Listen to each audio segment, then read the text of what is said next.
Assalamu alaikum, welcome back students. In this video what we are going to cover, we are basically going to cover the banker's algorithm, and we are going to we have an example for it. I'm going to explain you the example for it as well. So let's start. What is banker's algorithm? Basically it is known for the deadlock avoidance algorithm. Okay, you can also say कि deadlock की detection जो है हमारे पास वो भी जो है इस algorithm के थ्रू हो सकती है. So the banker's algorithm, which is also known as avoidance algorithm, is a deadlock detection algorithm. ठीक है, it was developed by Dijkstra. Dijkstra ने आपको पता है there is another algorithm that is also designed by Dijkstra, which is shortest calculating the shortest path. ठीक है, it is designed to check the safe state whenever a resource is requested. It takes an analogy of bank where customers request to withdraw cash. Based on some data, the cash is lent to the customer. The banker cannot give more cash than what the customer has requested for and the total available cash. As this algorithm uses bank analogy, so named as banker's algorithm, basically bank का structure जो है उसको जहन में रखते हुए इस algorithm को डिज़ाइन किया गया है. इस वजह से you can say कि हमने इसका Dijkstra ने इसका नाम जो है वो banker's algorithm रख दिया. algorithm के लिए हमारे पास कुछ चीज़ें हैं जिनको समझना ज़रूरी है. ठीक है, क्या क्या चीज़ें हैं हमारे पास? there is one thing that is known as max. ठीक है, maximum request किसी भी प्रोसेस की. ठीक है, then allocated, there is another term that is allocated. हमारे पास यूज होती है allocated. क्यों यूज करते हैं हम? बेसिकली कि करंटली उस प्रोसेस के पास कितनी रिसोर्सेज होल्ड हैं. ठीक है, तो कितनी मिल चुकी हैं उसको. then third we have is the available. available हमें बताता है कि okay, this is the availability of this particular resource. ठीक है, आपके सिस्टम में कितनी अवेलेबिलिटी है उसके बारे में जो हमें नॉलेज देता है. दैट इज कंसिडर्ड और you can say it is like kept in the variable that is available. And the last or fourth one is the need. Need is basically कि किसी पर्टिकुलर रिसोर्स की अगर हम बात करते हैं तो हमारे पास उसकी कितनी नीड है. ठीक है, ये अभी एलोकेट तो हो गई, हमने कहा okay this particular is allocated to this resource, but उसके बाद अब उसकी और कितनी नीड बाकी रह गई है. ठीक है, तो these are the four main terms which are like समझ लें कि आपको ज़रूरत होगी इनको समझने की, तो इसीलिए these are the four main basic terms used in the banker's algorithm. Okay, let's move on to the example. ठीक है, वहाँ से ज़्यादा बेहतर तरीके से हमें समझ आ जाएगा. ओके, फर्स्ट हमारे पास एग्जाम्पल यहाँ पे गिवन है जिसमें there are 4 processes P1, P2, P3 and P4 and there are 3 resources. ठीक है, एंड उनकी टोटल कैपेसिटी कितनी है हमारे पास? यू कैन सी कि टोटल कैपेसिटी हमारे पास for resource 1 is 10, resource 2 is 5 and resource 3 is 7. ठीक है, ओके, अब हमारे पास एक और देख लेते हैं. हमारे पास हमने बात की थी हमारे पास एलोकेशन होता है. ठीक है, मैक्सिमम है, and then what we have seen कि हमारे पास एक चीज होती है दैट इज नीड. ठीक है, हमने अपने पास देखा था कि एक हमारे पास नीड होती है and then there is available. ठीक है, तो इसका एक प्रॉपर ऐसा करते हैं, हम अपने पास एक टेबल बना लेते हैं, उसमें इस एग्जाम्पल को कॉपी करके ज़्यादा बेहतर तरीके से हम एक्सप्लेन कर लेते हैं. ओके, यहाँ पे टेबल हो गया है. ठीक है, तो हम अपना स्टार्ट करते हैं. तो बैंकर्स एल्गोरिथम में हमारे पास हो क्या रहा होता है? हमने बात की कि देयर आर 4 टर्म्स जिनका हमें ख्याल रखना है. First one is the allocation. ठीक है, second is the maximum need कितनी है उस पर्टिकुलर प्रोसेस की. ठीक है, एंड देन अवेलेबल इस वक्त कितनी है हमारे पास, एंड देन हमारे पास लास्ट होती है नीड, मीन्स अब और कितनी रह गई हैं जो उसको रिक्वायर्ड है. ठीक है, तो फर्स्ट से स्टार्ट करते हैं. हमारे पास एलोकेटेड है, कुछ रिसोर्सेज मिल चुकी हैं. जैसे फॉर सपोज R1 की हमारे पास रिसोर्स जो है, ठीक है, वो बेसिकली हमारे पास 10 अवेलेबल है. ठीक है, अगर मैं बात करूं कि रिसोर्स 2 की तो 5 हमारे पास वो अवेलेबल है.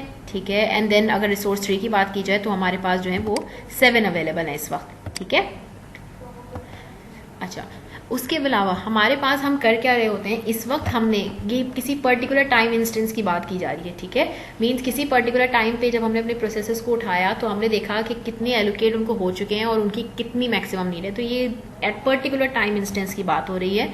तो हमारे पास अगर हम R1 में एलोकेशन की बात करते हैं, ठीक है, तो वो 0 उसको एलोकेटेड हुआ है, बट उसकी नीड कितनी है हमारे पास, या मैक्सिमम जो है उसको कितनी ज़रूरत है, वो 7 की ज़रूरत है. ठीक है। तो हम क्या करेंगे, अब देखेंगे कि और कितनी हम उसको दे सकते हैं। तो यहाँ पे हम सबसे पहले उसकी नीड निकालेंगे, ठीक है। नीड फॉर मोर मीन्स कितना उसको और दिया जा सकता है, ठीक है।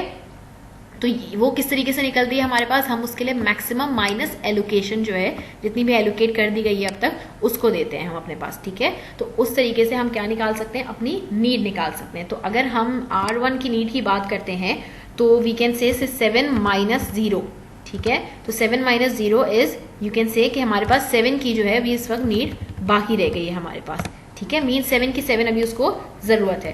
फिर R2 में आते हैं, ठीक है।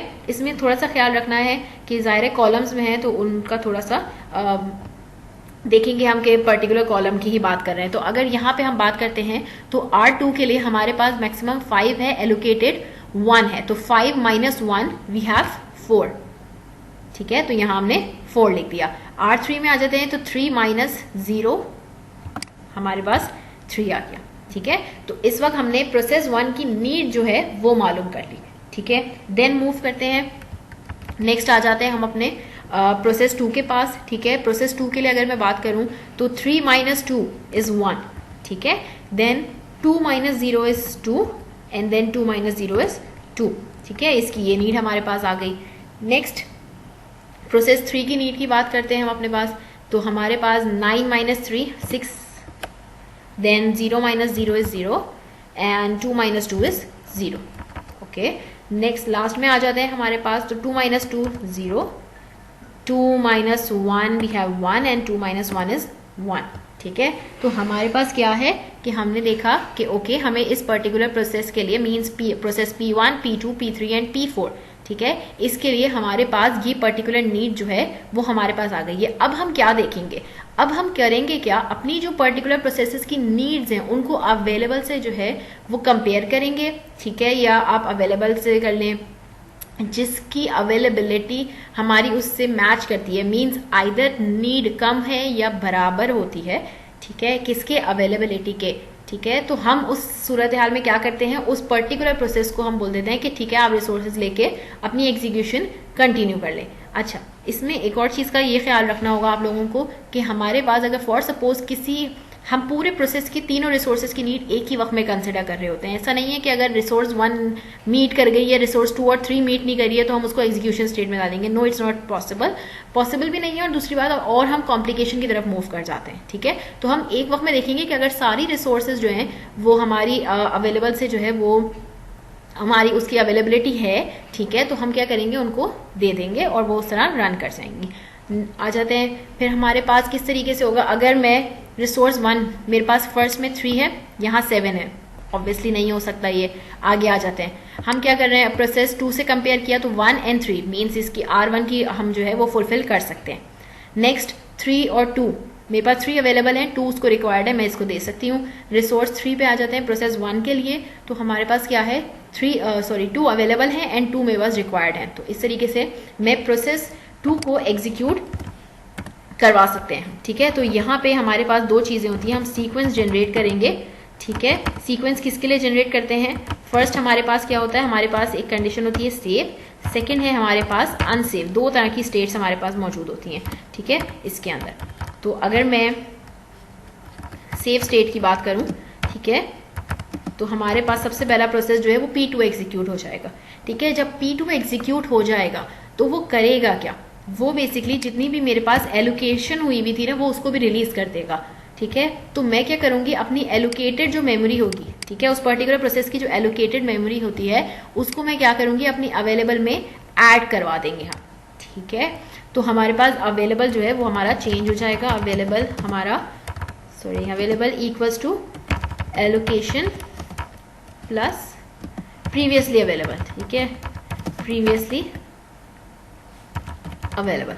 तो हमारे पास न्यू अवेलेबल जो है वो हमारा बेसिकली अपडेट हो जाता है। तो यहाँ अगर मैं 3 + 2 5, 3 एंड देन 2, ठीक है। तो अब मेरी अवेलेबिलिटी क्या हो गई, 5 मेरे पास जो है वो रिसोर्स 1 के हैं, 3 रिसोर्स 2 के हैं एंड 2 जो है वो रिसोर्स 3 के अवेलेबल हैं। तो अब मेरे पास, अच्छा मैं इनको जो है वो अपने पास से रिमूव कर दूँ ताकि थोड़ा सा आइडिया होता जाए, ठीक है, क्योंकि मैंने प्रोसेस 2 हमारा एग्जीक्यूट हो गया है।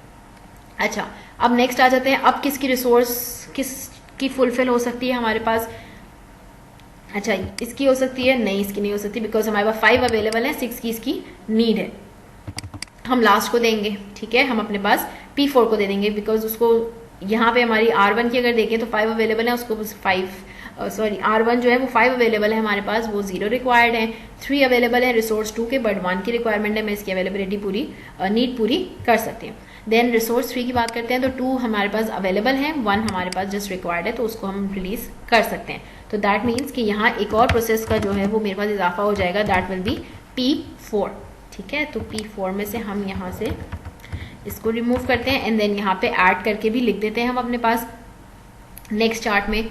तो 5 and 2 becomes 7, ठीक है, and 3 + 2 is 4, 3 + 1 is 4, and then अगर हम रिसोर्स 3 में बात करते हैं तो 2 + 1 is 3, ठीक है, हमारे पास ये ऑर्डर आ गया। अब मेरे पास अवेलेबिलिटी इन सारी रिसोर्सेज की ये है, ठीक है।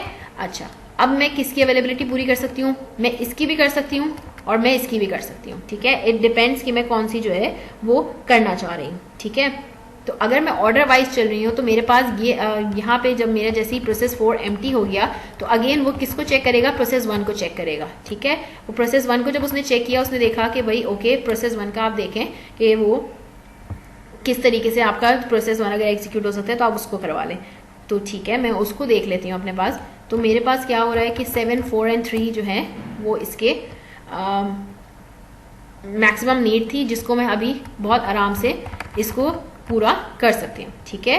तो मैं उसको रिलीज करवा देते हैं हम, ठीक है। तो नेक्स्ट हमारे पास जो ऐड हो जाएगा वो हमारे स्टेट में क्या ऐड हो जाएगा, दैट विल बी P1, ठीक है। P1 मैंने ऐड करवा दिया, ऐड करवाने के बाद हम इसकी जितनी भी नीड है उसको रिमूव करवा देते हैं। और यहाँ पे हम क्या करते हैं कि P1 की बात की, इसमें बिल्कुल भी जो है वो मिस्टेक नहीं कीजिएगा, ठीक है। P1 को हमने किया है, तो P1 अगर मैं ऐड करूं तो 7 + 0 is 7, ठीक है। 1 + 4 हमारे पास 5 हो जाता है एंड 0 + 3 remains 3। तो यहाँ आके हम क्या करते हैं, लिख लेते हैं इसको दोबारा से 7, 5 and 3, ठीक है। अब लास्ट हमारा कौन सा प्रोसेस रन होगा, दैट विल बी प्रोसेस 3, ठीक है, बिकॉज सबकी अवेलेबिलिटी सबकी जो मैक्सिमम नीड है उनकी वो मैं पूरी कर सकते हैं, ठीक है। तो यहाँ पे मैं प्रोसेस 3 जो है वो हमने मेंशन करा दिया। मेंशन करने के बाद आप यहाँ से हम इसको रिमूव कर दवा देते हैं, ठीक है। हमारे सब जो है वो 1 by 1 रिमूव हो जाएंगे। अच्छा, लास्ट में अगर जो चीज़ रह जाएगी उसको यहीं ऐसा करते हैं, हम लिख लेते हैं, तो वो ज़्यादा कन्वीनियंटली आप लोगों को समझ आ जाएगा, ठीक है। तो अब लास्ट में जब मैं ऐड करूँगी P3 का, तो 7 + 3 becomes 10, ठीक है, एंड 0 5 रहा हमारे पास। और अगर इसकी बात करते हैं तो प्रोसेस 3 है हमारे पास, ओके। तो हमारे पास जो है वो 3 and 2 becomes 5, ठीक है। तो इट मीन्स कि हमने बेसिकली यहाँ पे किया क्या, ठीक है, इसको हम वो कर देते हैं, ठीक है। बेसिकली हुआ क्या हमारे पास, हमने देखा कि अगर हम इस सीक्वेंस में मूव करते हैं, ठीक है, बताने का मकसद ये है कि अगर हम इस सीक्वेंस में मूव कराते हैं तो दैट मीन्स हम बिल्कुल सही तरीके से, ठीक है, प्रॉपरली जो है वो क्या कर सकेंगे, अपने उसमें स्टेट में मूव करवाएंगे, ठीक है। तो हमारे पास डेडलॉक अकर नहीं होगा, ठीक है। तो ये एल्गोरिथम बेसिकली हमारे पास कर क्या रहा होता है, 2 काम हमारे पास ही करता है, ठीक है। फर्स्ट हमारे पास जो है वो ओके डेडलॉक की हमारे पास, जिसके लिए ये बेसिकली डिज़ाइन है, that is for deadlock avoidance, ठीक है। उसके अलावा हम इसके ज़रिए बता सकते हैं कि अगर आप इस पर्टिकुलर सीक्वेंस में मूव करेंगे तो डेडलॉक नहीं अकर होगा, किस तरीके से आकर हो सकता है उसकी सीक्वेंस भी, तो डिटेक्शन का भी बेसिकली ये काम कर रही होती है। तो हमारा इस वीडियो में जो हमने कवर किया दैट वाज डेडलॉक अवॉइडेंस के लिए हमने जो एल्गोरिथम कवर किया दैट वाज बैंकर्स एल्गोरिथम, ठीक है। Thank you so much students.